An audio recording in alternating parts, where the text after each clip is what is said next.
Hey everybody, Kale here. Welcome back to the channel.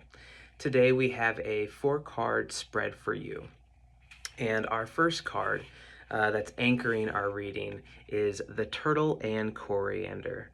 Okay, and this is from Jessica Roux's Woodland Wardens Oracle deck. All right, we have the Turtle and Coriander.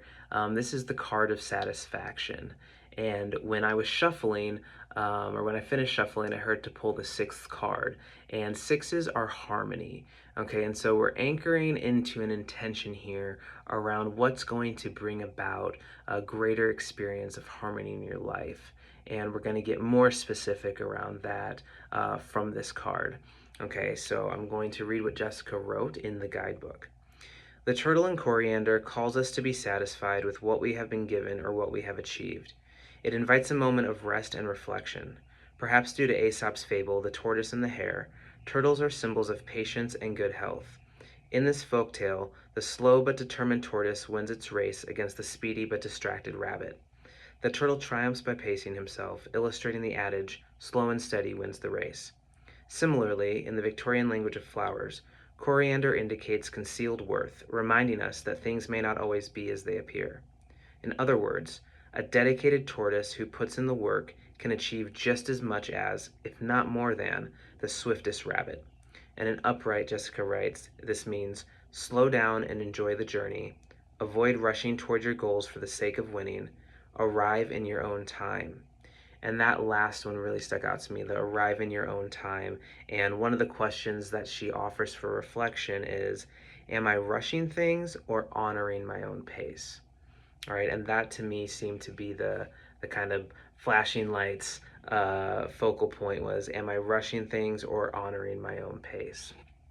Okay, and so the invitation here is to really tune into whether or not you are being rushed by others, rushing yourself, if you are able to stay grounded and centered in your being to move at your natural pace, or if you're being pulled off center by the demands or expectations of others or of yourself.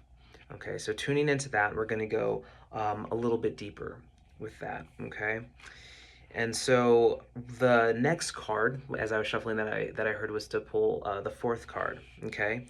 And I pulled that from the Tarot of the Woodland Wardens, okay? And that's the companion deck for the Oracle deck, again by Jessica Roux. And the 4th card, 4s are stability. And so I was like, okay, so this might be speaking to an element of greater stability as it relates to that pace and the rushing or feeling into our own pace. And so what can we gain around that in the area of stability? And we pull the 9 of arrows, which is also like the 9 of swords in other decks.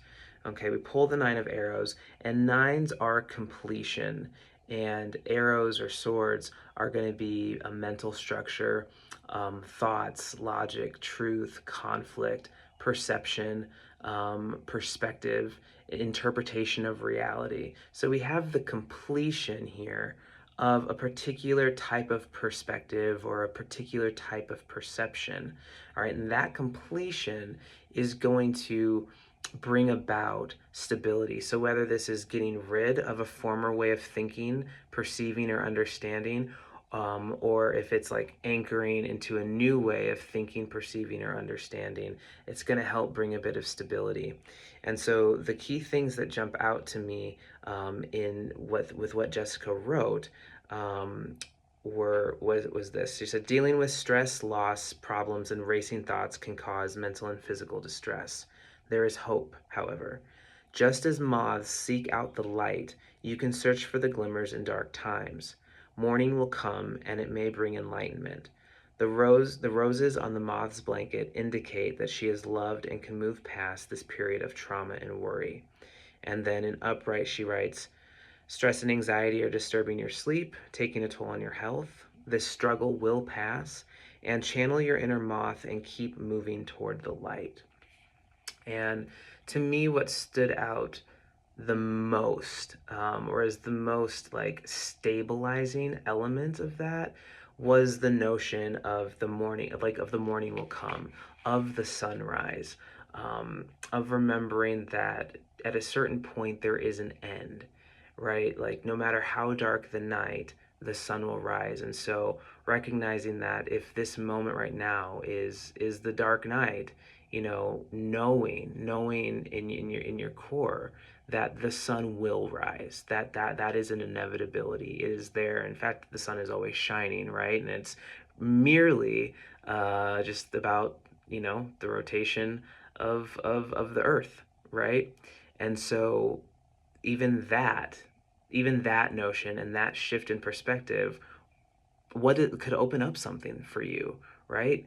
And I'm going to sit with that for a second because I didn't have that written down initially, but that's the what seems to be, I think, the bigger message coming in, um, is noting that like we all sit here and literally talk about the sunrise. That is how we anchor our orientation when that's not actually the truth of what's happening, right? The sun is always shining, and it's us that makes the change, and then it gives that perception, right? So in what way does that lend itself to your particular situation or circumstance?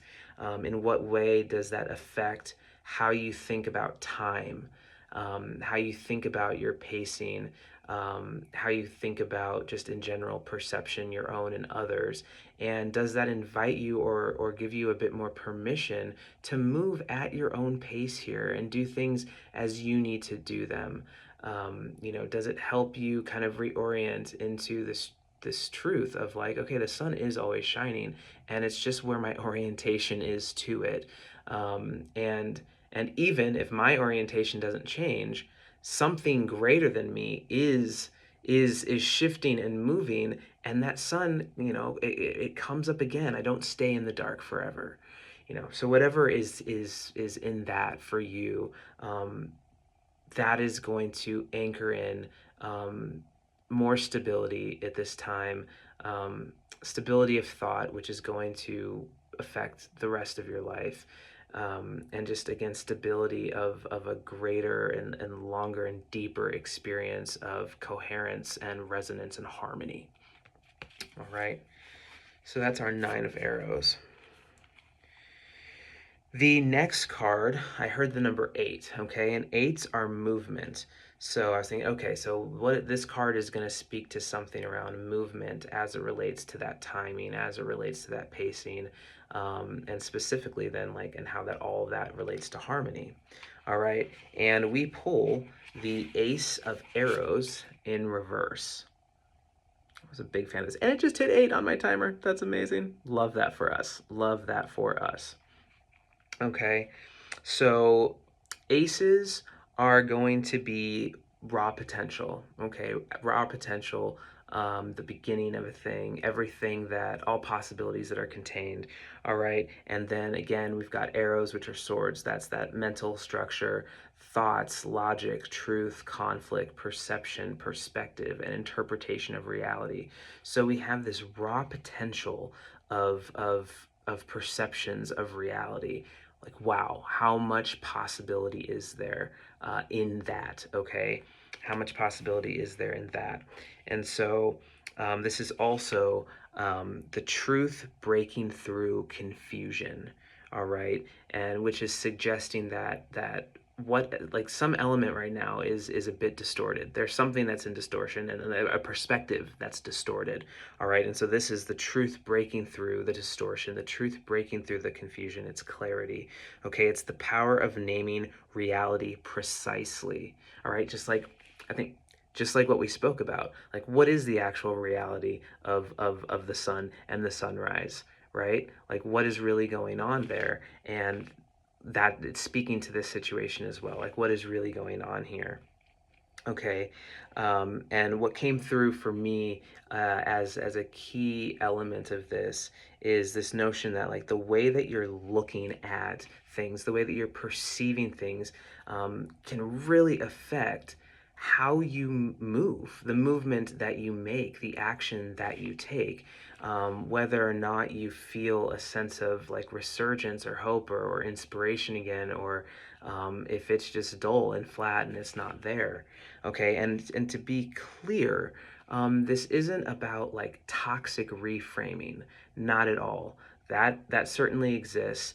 I don't want you to attempt to just change your thoughts and see things in a way to escape or to avoid or to spiritually bypass anything, or to avoid difficult emotions. No, this is seeing reality clearly. This is an accurate and truthful perception. We're still tending to our emotions. We're tending to what reality is, and we're understanding it. Okay, we're seeing things, we're accepting things, we're seeing the truth, and we're understanding it. Okay, and I want to double check to make sure. Yeah, I mean, the first sentence or the second sentence here, it says, "This is a gift of clarity on our journey." Yeah. So the spiritual initiation for this card is also allowing illusion to be severed. All right. And I wrote in all forms, and I put see the truth, don't spiritually bypass, and then understand it, which I guess repeated. So yeah, that's the spiritual initiation, is allowing illusion to be severed. We're breaking through distortion. And again, that perspective shift is key. So whatever is in there for you in that is connected to movement and connected to that element of pacing. And so whether that means slower movement, whether it's been a bit of slower movement, and that means that there's actually now you can kind of break through some of that because of this shift, and things are going to get moving again, perhaps move a little quicker, whatever that is, but we don't need it to, right? It's going to be what it is. But however that lands for you, however that affects you, again, it goes back to, it partners with that stability. It partners with stability, and it is increasing that harmony. All right. Yeah. One thing, and I'm noting this because it connects to the next card that came up. But I had written, just keep tending to your emotions, and I put be a steward. I'm noting that I had put like be a stewarding your emotions, because the next card that comes up, I was called to pull the seventh card. All right, and the sevens are about testing. And I was like, ooh, this will be interesting. And when we got there, we pulled the Knight of Pentacles in reverse. Okay, the Knight of Pentacles in reverse. And the Knight of Pentacles is the card of the steward. And I was like, oh, well, that is perfect. And immediately, and also, this card is also action and pursuit of the material realm. Knights are action and pursuit. Pentacles are the material realm, material manifestation, the physical world, thoughts becoming form. Okay, and so on one end, right, you've got the thoughts becoming form in terms of like stewarding those thoughts, stewarding those perceptions, that perception shift that we're talking about. And and we're going to be tested in that. Like, life is going to give us endless opportunities to test our perception of reality, right? And so we're going to have that experience. So we're going to be the steward of our minds, and then also all of this connects back to whatever it is that we're navigating our own true pace around, whether we're rushing or going at our own pace and arriving in our own time, right? And so we're tending to something, right? And I trust that you know whatever that is for you that you're tending to, and there is a physical kind of manifestation element of that. So whether like you're really working on something here in the physical realm, or if it is more of an internal journey, right? Like there will be a physical experience and expression of that, right, out into the world. And so either way, the thing here is tending to it. The fact that we've got a reversal, Jessica suggests that perhaps one has fallen prey to perfectionism. And it says, recall the old adage that perfect is the enemy of good. Sometimes it's better to get things done than to do them flawlessly. And so is that an aspect here where things actually are moving slower than they need to because there's a hang up on perfection? The other thing to note about the Knight of Pentacles is that it's actually the slowest card in the deck, the slowest energy of the deck. And so the first sentence here, it says, persistence is key for the Knight of Pentacles, represented here by a snail who moves slowly but thoughtfully. And just to turn it on bright so you can see, here we go, right? And so we've got not only a snail, but we've got the turtle and the story of the tortoise and the hare. And so we're ending this reading on something that's going back to this notion of slow movement. Slow and steady wins the race, right? And we've got this tortoise. We start it here, and we're ending it with a snail. So there is something major here about slowing down, intentionality, taking our time, right? And in that, it might really be calling us to have some perspective changes, some shifts in perception, understanding reality differently. Okay, again, let's see what else. Moving at your own pace. Okay, speed isn't everything. Anything else that I wrote down here?